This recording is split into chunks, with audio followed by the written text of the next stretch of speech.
Nehru is adamant he won't agree to such a proposal. I'm ready to sit together with Jawaharlal, for whom I have great regard, to convince him of the value of these groupings, since he has no desire that the British stay back in India any longer. And if I'm right, then even British do not desire to stay back here any longer. Not just Nehru. The entire Congress Working Committee is dead against the concept of two constituent assemblies and two separate constitutions. In that case, they must agree to partition and for the creation of two nations. Because the only way I can agree to one union of India is if Congress agrees to two groups, as proposed by me.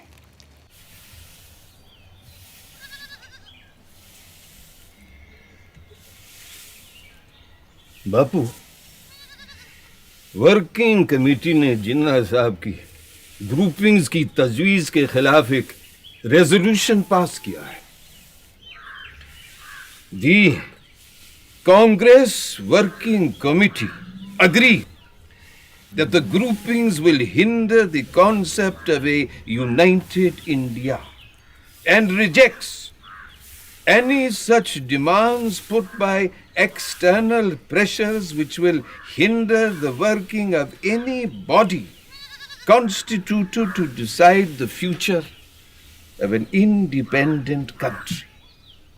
There should be a sovereign body for the purpose of drafting the constitution, and it must be unhindered by any external authority. ये है हमारा दस्तावेज बाबू। हम अपने देश का बंटवारा कभी कबूल नहीं कर सकते। अंग्रेजों ने हमारे साथ चाहे कुछ भी किया हो, उनके कैबिनेट मिशन ने अपना काम पूरा कर लिया है और अब उन्हें जल्दी है कि वो हमारी छाती से उतरे और जाएं। अब ये हम पर है कि हम कैसे अपनी इस दुखी अभागी धरती को सुखी और भाग्यशील बनाएं। कुल मिलाकर कैबिनेट मिशन असफल हो चुका था, मगर वो खाली हाथ वापस भी नहीं जाना चाहते थे।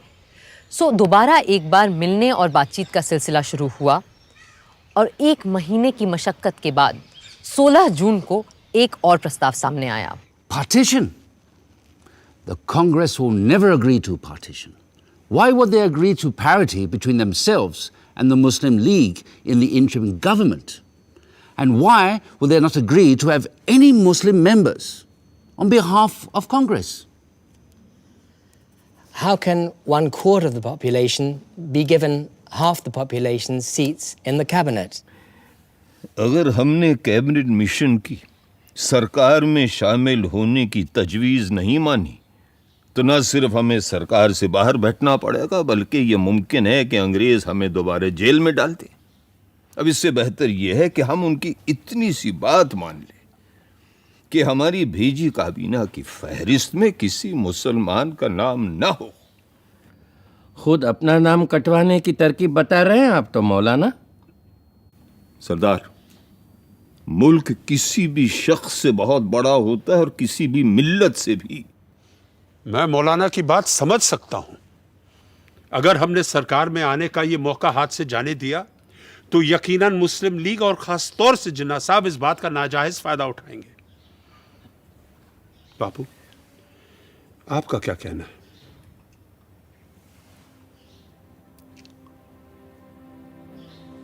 मैं किसी फायदे या नुकसान की बात नहीं जानता। मैं वही बोलूंगा जो मेरी आत्मा का कहना है, और मेरा मानना यह है कि जिन्ना साहब के डर से या सरकार में शामिल होने की जल्दबाजी में अगर हमने कांग्रेस की सूची से मुस्लिम भाइयों के नाम काट दिए तो हम में और उनमें अंतर क्या रह जाएगा?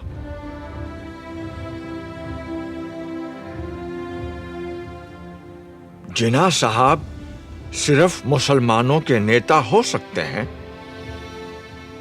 पर आप लोग तो सिर्फ हिंदुओं के रहनुमा नहीं है ना।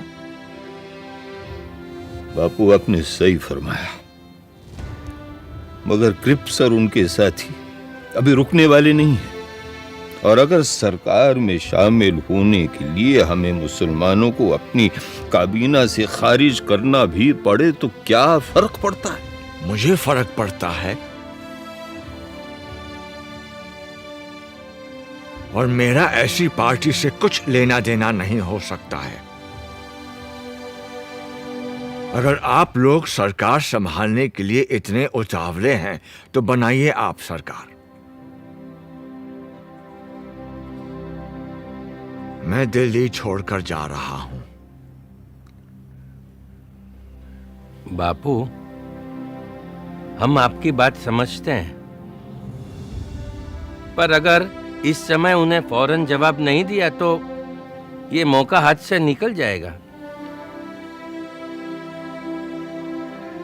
अगर यही आप सबका फैसला है तो मैं अपनी हार स्वीकार करता हूं। मुझे अंग्रेजों की नीयत सही नहीं लगती, पर मेरी बात ही सही है। इसका कोई सबूत भी तो नहीं है मेरे पास।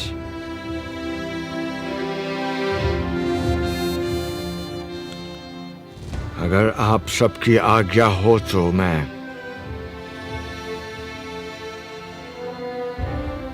इजाजत चाहूंगा।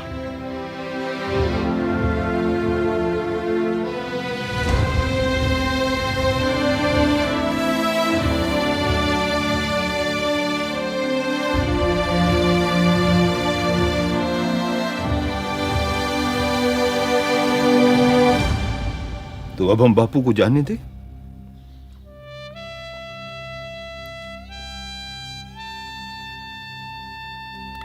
प्यारे लाल,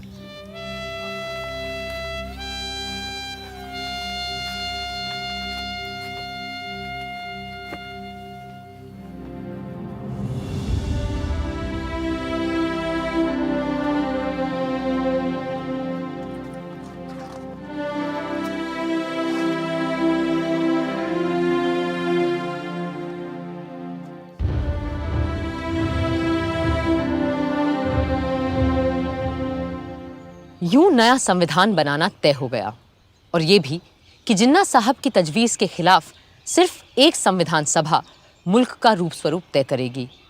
जाहिर है कोई इस व्यवस्था से पूरी तरह खुश नहीं था, मगर जिन्ना साहब पर तो जैसे गाज गिर गई थी, और वो अपने मुखालिफों को आसानी से बख्शते नहीं थे। We have been betrayed by Viceroy Webble. Viceroy Wavell ने हमारे साथ दगाबाजी की है। Cripps has debased his talents, and Pethick Lawrence has proved to be a treacherous man.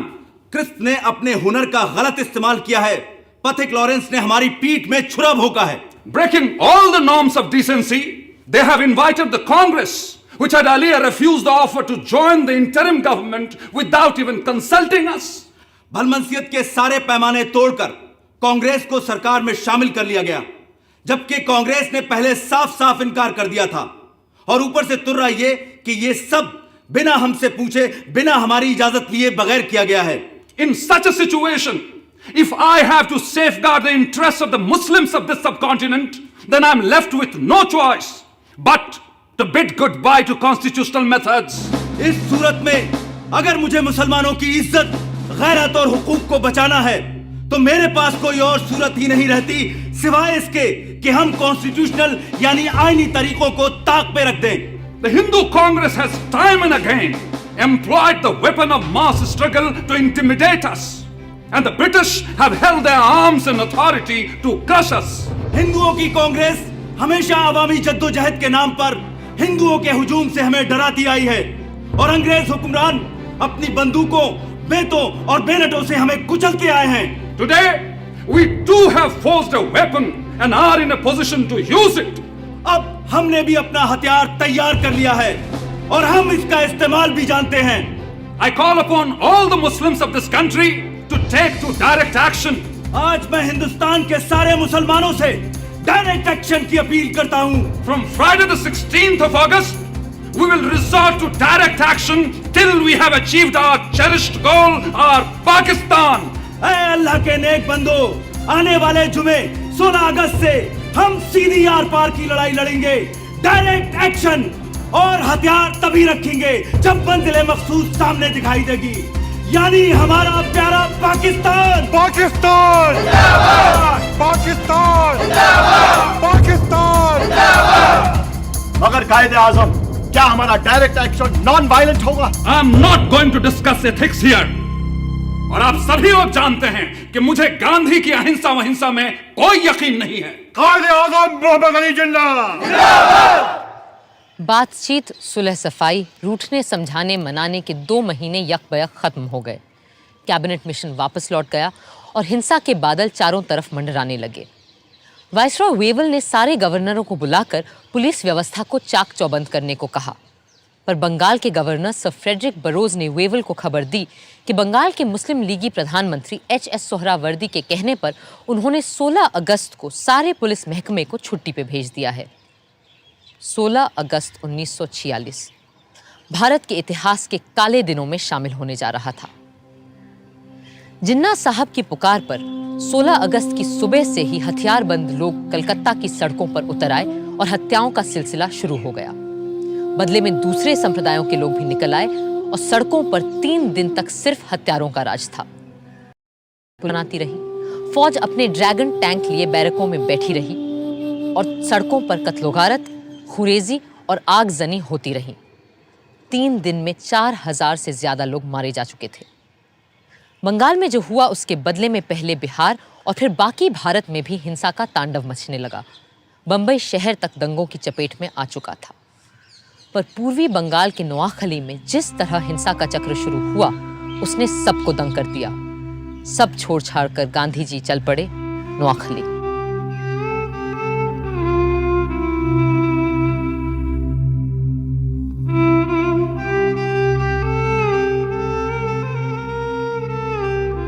लाट साहब वेवल का मानना था कि हिंदुस्तानियों के साथ मिलकर बनी सरकार ही इस गृह युद्ध जैसी स्थिति को रोक सकती है।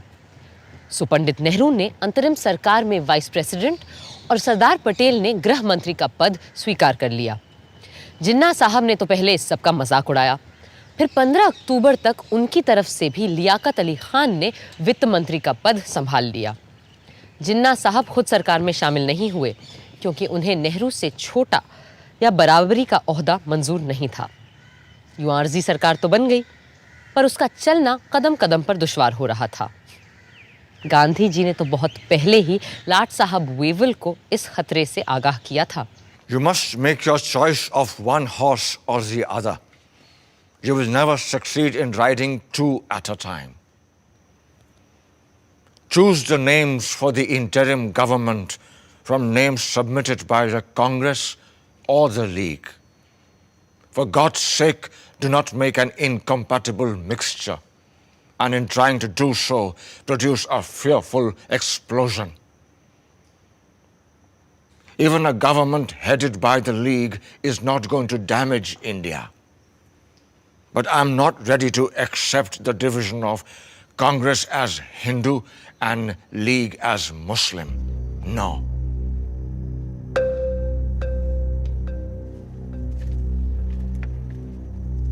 वेवल इतने हताश हो चुके थे कि उन्होंने अपने एक खत में सम्राट किंग जॉर्ज को लिखा, The situation reminds me of a childhood puzzle in which I had to manipulate marbles into their pens. Just as the last one seemed to get into place, the others invariably ran out. I am trying to postpone convening the Constituent Assembly as much as possible, and maybe have one more round of talks with Mr. Jinnah and Nehru. Perhaps in London, a city both of them have lived in and love. दिसंबर 1946 के London के बर्फीले माहौल से ज़्यादा सर्द अगर कोई चीज़ थी तो वो था मिस्टर जिन्ना और पंडित नेहरू के बीच का रिश्ता। कई मुलाकातों के बाद भी जब कोई बात न बनी तो आखिर नेहरू जी ने अंग्रेज़ों को उनके घर में घुसकर अंतिम चेतावनी दे डाली। There is a great urge amongst the populace of India for political progress and for making a constitution. Mr. Jinnah's Muslim League is but a fly on the weighing scale compared to the vast force in India. And if the British authorities do not call for the Indian Constituent Assembly immediately, we will have to resort to another mass action against His Majesty's government. Thank you, gentlemen. Mass action के डर से British सम्राट की सरकार तुरंत मान गई और पंडित नेहरू के भारत लौटते ही 3 दिन के अंदर हिंदुस्तान का आईन बनाने के लिए कॉन्स्टिट्यूएंट असेंबली का मिलना तय हो गया। 9 दिसंबर 1946 के ऐतिहासिक दिन इसी इमारत में पहली बार इकट्ठा हुई भारत की संविधान सभा। प्रादेशिक विधानसभाओं से चुने गए नुमाइंदे इस ऐतिहासिक दिन के लिए सज धज कर पधार रहे थे। मुस्लिम लीग ने, जैसा कि उम्मीद थी, इसका पूरी तरह से बहिष्कार किया। हिंदुस्तान को एक नया रूप देने के लिए, एक नए संविधान को आकार देने के लिए सारे महत्वपूर्ण लोग कॉन्स्टिट्यूएंट असेंबली में मौजूद थे। बस 2 लोग वहां नहीं थे, और शायद 2 सबसे अहम लोग, कायदे आज़म मोहम्मद अली जिन्ना और महात्मा गांधी। संविधान सभा के बहुत से सदस्य गांधी जी से मार्गदर्शन और आशीर्वाद लेने उनके पास पहुंचे।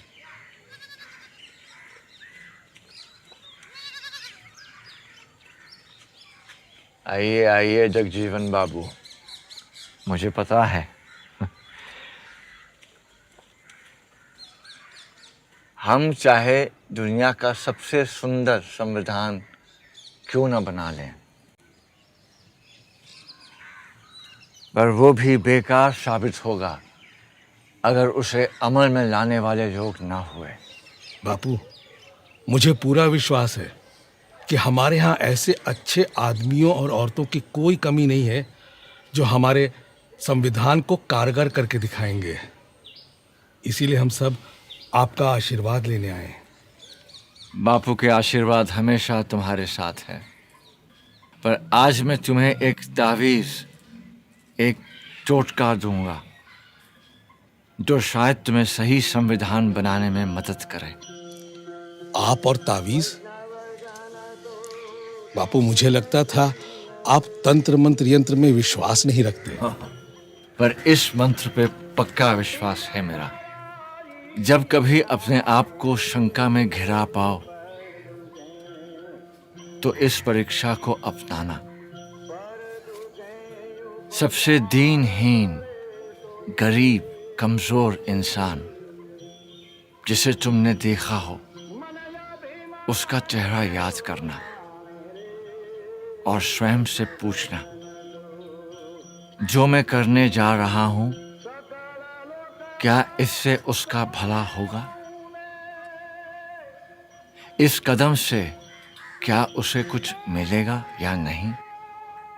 इससे क्या वो अपने भाग्य और जीवन को सुधार पाएगा या नहीं?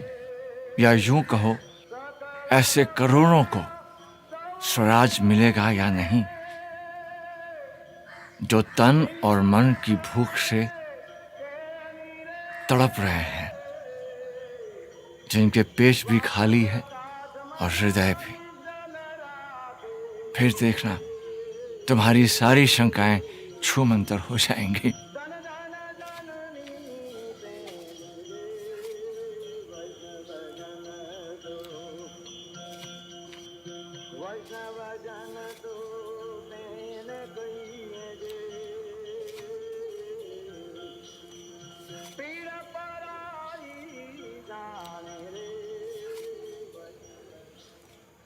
संविधान सभा ने सबसे सीनियर सदस्य डॉक्टर सच्चिदानंद सिन्हा को कार्यकारी अध्यक्ष चुना और उनकी निगरानी में सारे सदस्यों ने शपथ ली। फिर सभा के परमानेंट प्रेसिडेंट के रूप में चुना गया डॉक्टर राजेंद्र प्रसाद को।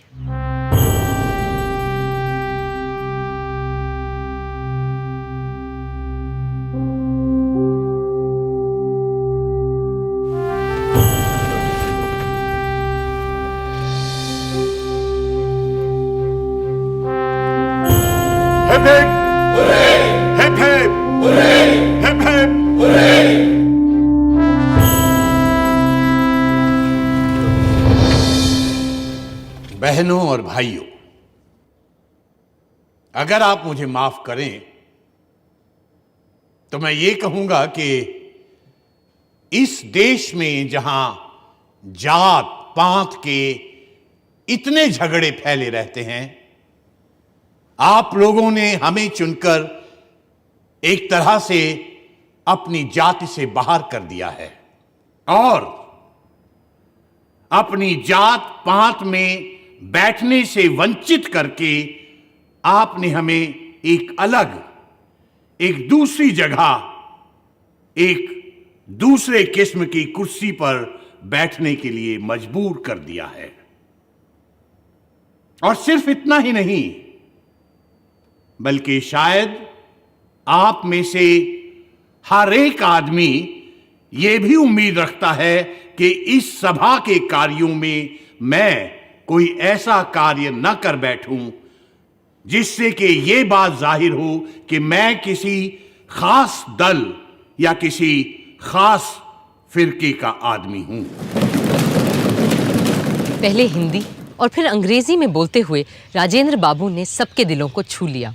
Above all, what we need is freedom. And as someone has said, nothing is more valuable than the freedom to be free. Let us hope and pray that as the result of the labors of this Constituent Assembly, we shall have achieved that freedom and we shall be proud of it. 13 दिसंबर के ऐतिहासिक दिन पंडित जवाहरलाल नेहरू ने संविधान सभा के सामने एक ऐसा प्रस्ताव रखा जो हमारे आईन की नींव बनने वाला था, और ये था संविधान के लक्ष्य और ध्येय के बारे में, AIIMS and objectives resolution. Mr. Chairman, the resolution that I am placing before you defines our aims and describes an outline of the plans and points to the way which we are going to tread. The resolution that I place before you is in the nature of a pledge, and I hope the House will pass this resolution, which is of a special nature. I beg to move, 1, this Constituent Assembly declares its firm and solemn resolve to proclaim India as an independent की अक्षुण्णता, अखंडता और स्वायत्तता से लेकर नए भारत में सबकी समानता और एकता तक की बात अपने प्रस्ताव में रखी थी पंडित नेहरू ने। 2,